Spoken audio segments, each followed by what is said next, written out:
주식 투자 심플하게 충분하게 스텝스.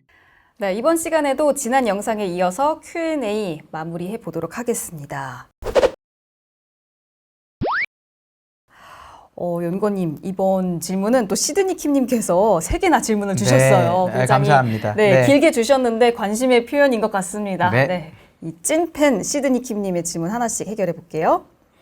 70년대에서 80년대 평균 미국 금리가 경제 호황일 때 최저 5%였고 인플레 9에서 10%씩 나오던 번제 또는 볼커 시절에는 최고 20%까지 금리를 올리던 상황이었습니다. 애초에 그때 당시 주식들은 5에서 20%의 금리를 버틸 수 있었던 종목들만 시장에 남았으니 펀더멘털이 그만큼 강했다고 봅니다. 하지만 현재는 시장 상황이 많이 달라졌는데 이번 하락을 7, 80년대 인플레 상황 혹은 그전 어느 시대 하락과 비교하는 게 맞을까요? 어느 시대의 하락과 비교할 수 있을까요? 네, 이 부분이 많이 궁금해하시는 사항이 맞고요. 그때 금리가 높았던 것도 맞고, 그때 그 금리를 버텼던 기업이 80년대에 아주 오랜 강세장의 바탕이 됐던 것도 맞습니다. 미국장은 사실은 폴 볼커 기간에도 주가가 좀 올랐었고, 그때부터 IT 버블까지 20년 동안 주식이 계속 올랐습니다. 하나는 이런 부분이 있습니다.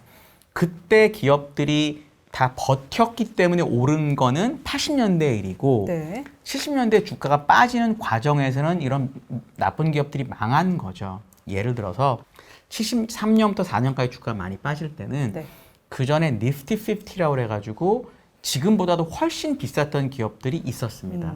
이 기업들이나 관계되는 기업들이 주식이 빠지면서 주가가 하락을 했던 거고요. 지금은 어땠냐? 아크 ETF라고 있지 않습니까? 지금 나스닥도 물론 28%, 29% 지금 고점에서 빠져 있는데 이 아크와 비슷한 기업들은 70%, 80% 빠진 기업들이 수두룩한 거죠. 결코 버블이 해소되지 않은 게 아니라 그런 작은 기업들, 작지도 않아요. 몇 조씩 되니까. 그런 기업들이 사실 많이 빠지는 과정을 이미 거친 거다라는 게 이제 첫 번째 포인트고요. 두 번째는 이 70%, 80%씩 빠진 기업들이 원래 망해야 되는데 그 기업들이 왜 안 망하고 지금도 버티고 있냐면 재무제표 중에 손익 말고 소위 말하는 재무상태표를 보시면 얘네들이 되게 건전해요.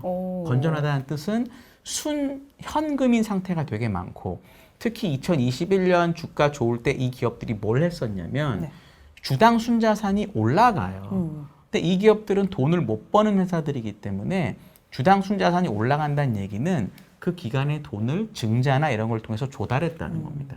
그러니까 CEO들이 그렇게 바보가 아니라는 거죠. 주가가 비쌀 때는 미리 조달을 해놓고 그 돈을 가지고 지금 운영을 하고 있는 거예요. 그러니까 그 당시에 있는 기업들은 충분히 튼튼해서 버텼다라는 얘기는 다시 말씀드리지만 80년대에 장이 좋을 때 얘기고 장이 안 좋을 땐 그래서 그때 많이 망했어요. 그래서 주가가 50%, 70년대, 74년에 50%가 빠진 거고 볼커 기간에는 2번 빠졌는데 27% 빠지고 오르고 이렇게 올랐었던 거거든요. 지금은 그때에 비해서 기업들이 저금리였던 이유도 있고 뭐 여러 가지 이유가 있지만 훨씬 재무 상태가 건전하기 때문에 주가가 70년대 초반만큼 48%씩 빠져야 될 이유가 지금 많이 보이지 않는다.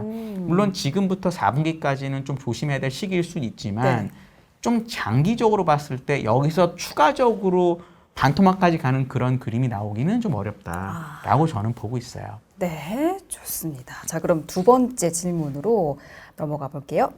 지난 50년 동안 미국 채권 10년물과 2년물의 금리차가 마이너스 0.4%포인트 이상 벌어진 게 이번까지 딱 3번 있었는데 앞선 2번 다 더블딥은 고사고 몇 년이 걸리는 하락장을 겪었습니다.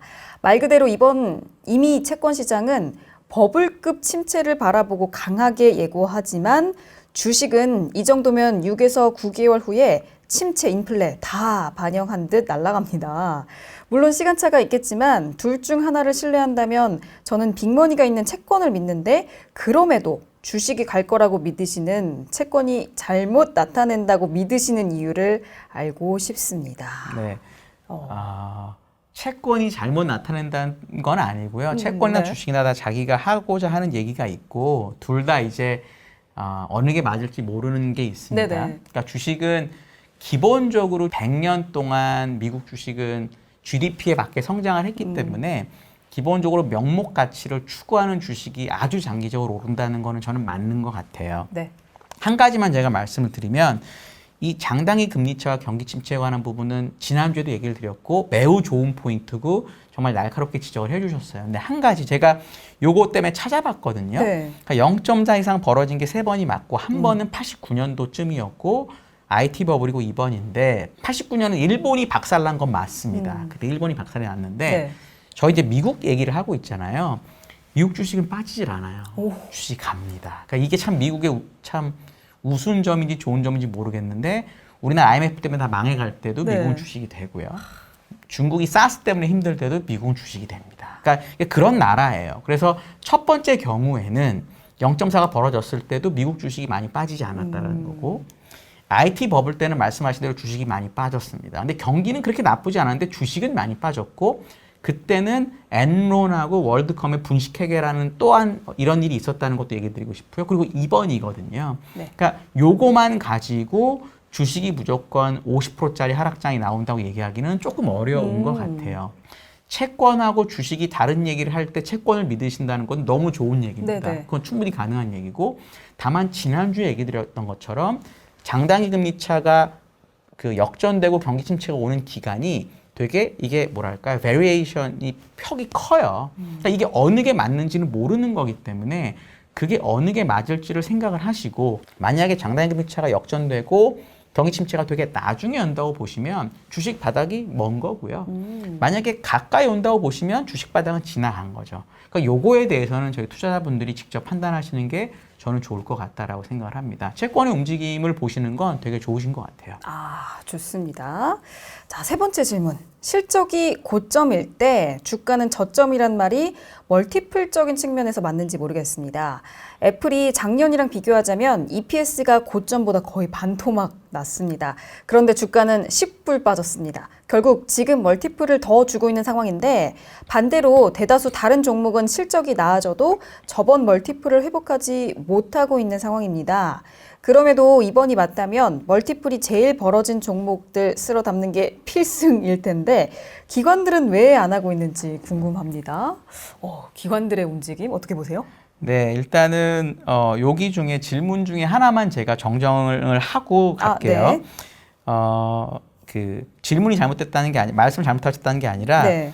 애플의 EPS가 고점보다 반토막 나진 않았어요. 그래서 제가 숫자 잘못 알고 있나 싶어서 찾아봤는데 네네네. 현재 올해 그 회계연도 EPS가 작년보다 늘긴 하더라고요. 아. 그래서 애플의 PER도 지금 떨어져 있긴 합니다. 말씀하신 부분 제가 이제 실적하고 주가는 이렇게 설명할 수 있을 것 같아요.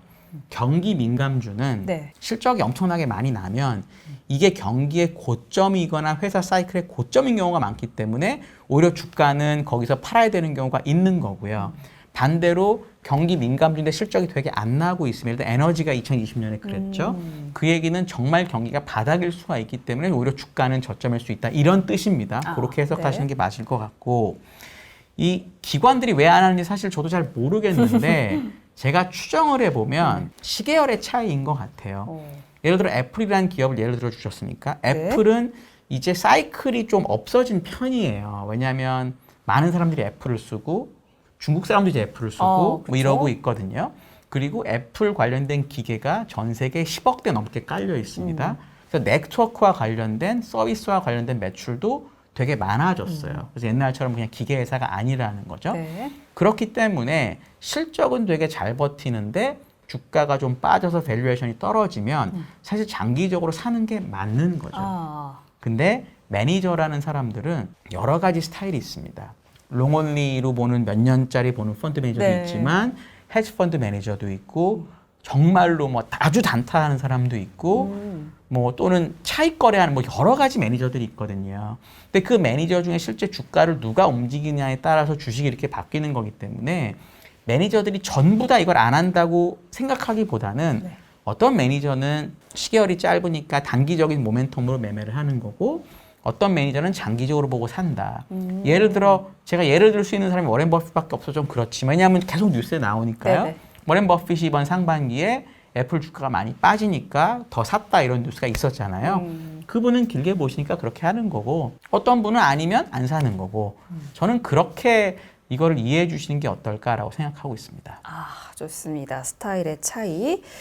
네, 이제 다음 분의 질문 넘어가 보도록 할게요. 윤정님께서 영상에서 언급하신 대로 반도체 미세 공정 난이도 상승으로 캐펙스 투자 부담은 늘어나는데 생산성 개선은 이에 미치지 못한다면 가증 평균 자본 비용은 지속적으로 늘어나지만 투하 자본 수익률은 하락하면서 메모리 반도체 업체에 대한 투자 메리트가 중장기적으로 감소할 리스크가 커지지 않을까요?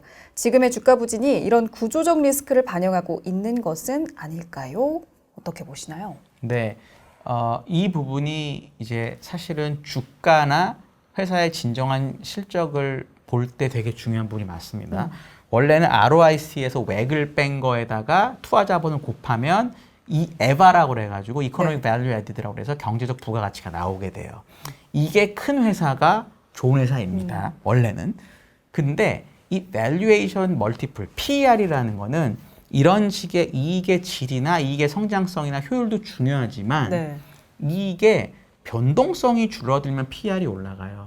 왜? 이걸 좀 굳이 수식을 써서 말씀드리면 PER은 성장률하고 할인율의 함수인데 네. 성장률이 올라가도 PER이 올라가고요. 할인율이 떨어져도 PER이 올라갑니다.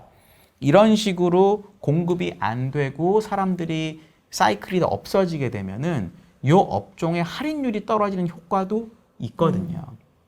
마이크론의 실적을 보면은 지난 10년 동안 이익의 저점이 계속 올라왔습니다. 네네. 그 얘기는 과거 사이클에 비해서 이런 메모리 반도체 기업의 실적이 조금 우상향한다, 길게. 이런 흐름을 사람들이 느낄 수가 있는 거고 네. 그럼 실적의 변동성이 떨어지는 거죠. 그럼 이 부분 때문에 물론 구조적으로 나빠지는 부분도 있으나 네. 대신 참여자들이 줄어들고 이익의 변동성이 떨어지기 때문에 할인율이 떨어지는 효과도 있거든요. 그러니까 이제 그거에 대한 거를 정확하게 계량하기가 어려워서 그렇긴 하지만 이 메모리 반도체처럼 기업이 몇 개 없는 산업은 과거의 밸류에이션이 낮았다가 높아지는 효과도 오히려 무시할 수가 없어서 지금 얘기하시는 게 너무 좋은 포인트이기 때문에 주식을 팔아야 되는 이유가 되지만 지금 많은 메모리 기업들이 원체 주식이 많이 빠져 있거든요. 그러니까 이럴 때는 단점보다는 장점을 한번 생각해 보시는 것도 어떨까 저는 그런 생각을 해봅니다. 아, 알겠습니다. 이러한 측면도 설명을 해주셨고요. 다음 질문은 김훈권 님이 주셨어요. 인플레 감축법 때문에 현기차 발등에 불똥 떨어졌는데 많은 양을 중국에서 생산하는 국내 기업들에게 부담을 줄 우려가 시장 참여자들에게 녹아있는 기분입니다. 우리가 한국 사람이라 그런가 삼성과 하이닉스에 편향되어 있는 게 아닐까 생각을 하는데 어떻게 생각하시나요? 디램, 낸드에 우리가 열광하는 만큼 가치가 있을까요? 네. 이거는 되게 근원적이고 생각을 해봐야 될 문제이긴 맞습니다. 네.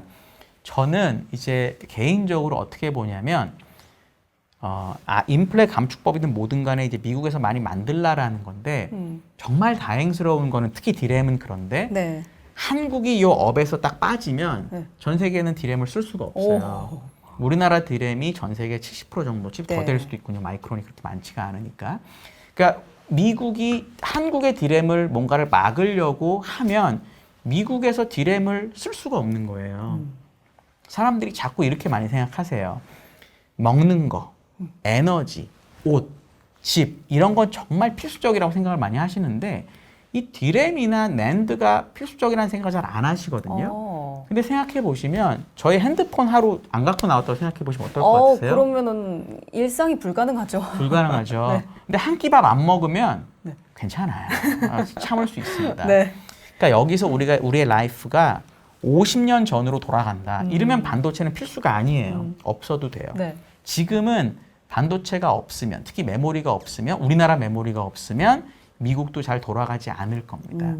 이 전기차나 현대차는 너무나 만드는 데가 많아요. 네. 우리나라 자동차 회사, 독일 회사, 일본 회사, 뭐 테슬라, 중국 많은데 메모리 반도체 회사는 메인으로 만드는 회사가 딱 3개 있습니다. 전 세계에. 삼성전자, 하이닉스, 마이크론. 낸드는 여기에 키옥스야, 일본에. 네. 그러니까 훨씬 숫자가 작기 때문에 얘기하신 부분에 대한 우려가 더 적은 편인 것 같아요, 저는. 없다고는 감히 얘기를 제가 못하겠지만 네네. 훨씬 적다라고 봅니다. 아, 맞습니다. 먹는 것보다 더 중요한 메모리 시대입니다. 마지막 질문으로 넘어가 보도록 할게요. 레드트리님께서 주셨습니다. 언젠가는 경기 침체가 올 것이고 그 이후에는 다시 회복과 상승기가 올 텐데 한상희님께서는 침체기의 시그널을 무엇으로 생각하고 계신지, 그 시기는 언제쯤으로 생각하고 계신지. 네. 추상적이지만 또 궁금합니다. 어떻게 네. 보세요? 일단 경기 침체가 언제 오거나 언제 시그널이 오는지 사실 저도 잘 그건 진짜 모르겠어요. 네. 연준도 지금 올해 초부터 계속 틀리고 있잖아요. 네. 제가 감히 연준보다 많이 한다라고 얘기하는 건 말이 안 돼요. 오늘 찍는 날 바로 새벽에 FOMC가 있었고 네. FOMC에서 이번에 올해 미국 GDP 성장률을 0.2%로 낮췄습니다. 참고로 연초에 2%가 넘었습니다. 17명의 미국 최고의 경제학자가 그렇게 하는데 제가 언제인지 얘기하는 건 말도 안 되고요. 네, 다만 저희가 이제 주로 얘기하는 거는 주식 때문에 이런 얘기를 하는 거잖아요. 제가 이런 질문을 가끔 받을 때 정말 무식한 얘기지만 이렇게 많이 말씀을 드려요. 물론 확률이 100%는 아니지만 네. 주식을 내가 사야 되겠다라는 마음을 들어야 되는 건 언제냐면 공중파 메인 뉴스에서 주가가 많이 빠져서 큰일 났어요라는 말이 나오기 시작하면 나 이제 좀 주식을 사봐야지라고 생각을 하시는 게 맞고요. 네. 반대로 공중파 메인 뉴스에서 와 주가가 올라서 사람들이 너무 좋아해요 이러면 뭐가 좀 주식을 팔아야 되나 이런 생각을 반드시 가지셔야 됩니다. 2020년 초에 삼성하고 현대차하고 주가 엄청 오를 때 네. 뉴스에 말이 진짜 많이 나왔거든요. 반대로 지금은 또 주가가 안 좋다는 말이 정말 많이 나오잖아요. 그쵸? 그러니까 이 얘기는 뭐냐면 지금 당장 주식을 살지 안 살지는 저도 모르겠어요. 근데 이번 기회에 내가 이런 우량주들을 공부해보고 좀 생각해보는 시기로 삼아보자라고 할 필요는 꼭 있는 것 같습니다. 요게 확률은 100%까지는 아닌데 그래도 한 7, 80%는 되는 게 아닐까라는 생각을 저는 해봅니다. 좋습니다. 이게 바로 공포의 사고 환희 팔아라. 매우 맞는 말씀이십니다. 네, 라는 이야기 아닐까 싶습니다. 자, 오늘도 이렇게 한상희 연구원님과 함께 Q&A 시간 가져봤습니다. 궁금한 점 추가적으로 있으시면 댓글로 언제든지 남겨주시기 바라겠습니다. 고맙습니다.